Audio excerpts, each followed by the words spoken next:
السلام علیکم ورحمۃ اللہ وبرکاتہ۔ حاضرین محترم،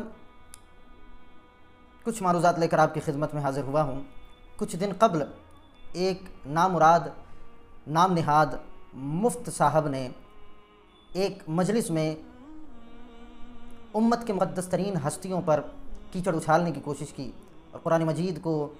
مشکوک ثابت کرنے کی ناپاک کوشش کی، اور اسی طرح اللہ کے رسول علیہ الصلوۃ والسلام کے شان امیت میں بھی جو ہے کمی نکالنے کی کوشش کی۔ اسی کا منہ توڑ جواب دینے کے لیے آپ کی خدمت میں حاضر ہیں۔ الحمدللہ ہمارے علماء کرام ذوی الاحترام علمی جوابات دے رہے ہیں اور دیتے رہیں گے انشاءاللہ عز و جل۔ انہی کی فہرست میں شامل ہونے کے لیے بندہ ناچیز بھی آپ کی خدمت میں حاضر ہے۔ حضرات، ایک مثال سے جو ہے نا یہ مسئلہ مکمل طور پر آپ کی خدمت میں پیش کر کے اس مسئلے کو حل کرنا چاہوں گا، جبکہ یہ مسئلہ تو ہے نہیں بلکہ مسئلہ بنایا گیا۔ اگر میں کہوں کسی سے کہ جناب آپ ضیاء الدین ایک نام ہے تو اسے لکھ کر دکھاؤ، ٹھیک ہے؟ اب میرا جو پروناؤنسیشن ہے وہ ضیاء الدین ہو رہا ہے،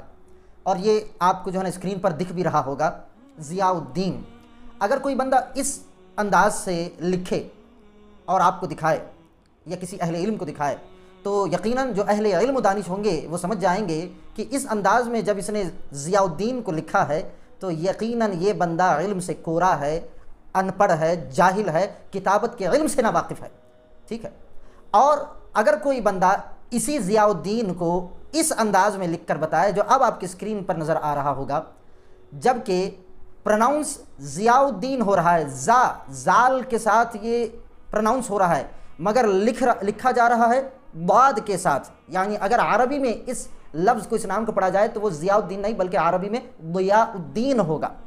تو آپ کہیں گے کہ بھائی ہاں یہ صحیح انداز میں تم نے لکھا ہے اور محسوس ہوتا ہے کہ تم اہل علم اور دانشور میں سے ہو۔ تو پروناؤنس زا ہو رہا ہے مگر لکھا بعد جا رہا ہے، تو اگر کوئی پروناؤنسیشن کے اعتبار سے ہی لکھ دے، زا ہی لکھ دے، تو اس کی علم کی نہیں بلکہ جہالت کا اظہار ہوگا۔ اور زا کے پروناؤنسیشن کے باوجود اگر کوئی بعد کے ساتھ ضیاء الدین لکھے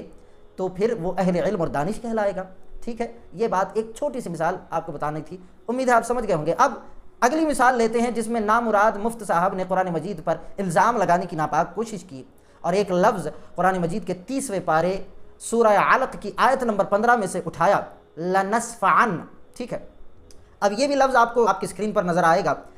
لنسفعن، لام نون سین فا عین نون۔ اب میں پروناؤنس کر رہا ہوں لنسفعن، نون آخر میں نون پر اختتام ہو رہا ہے۔ اگر میرے پروناؤنسیشن کے اعتبار سے کوئی اس حساب سے لکھ دے تو یقیناً اس نے کوئی غلط کام نہیں کیا، ٹھیک ہے؟ اور پروناؤنس بھی نون کے اظہار کے ساتھ ہو رہا ہے تو وہ اس نے ویسا ہی لکھا ہے۔ اور مگر آپ قرآن مجید کو اٹھا کر دیکھیں، ابھی اٹھا کر دیکھیں، آپ جہاں کہیں پر بھی ہو، آن لائن ہو یا گھر میں ہو، تو قرآن مجید کو اٹھا کر دیکھیں۔ قرآن مجید میں سورہ علق کی آیت نمبر 15 میں لنسفعن پروناؤنسیشن سرکار سے ہونے کے باوجود بھی صحابہ کرام نے نون کے ساتھ اس لفظ کا اختتام نہیں کیا بلکہ تنوین لکھا ہے، اس انداز میں جو آپ کو اسکرین پر نظر آ رہا ہے، ٹھیک ہے؟ نون پروناؤنس ہو رہا ہے، اس کے باوجود بھی تنوین کے ساتھ لکھا ہے، تو یہ اس بات کی علامت ہے، نون کے اظہار ہونے کے بعد لنسفعن، عن کہ نون کا جو اظہار ہو رہا ہے، اس کے باوجود صحابہ نے نون نہیں لکھا، تنوین لکھا، تو تنوین کے ساتھ اس لفظ کا اختتام کرنا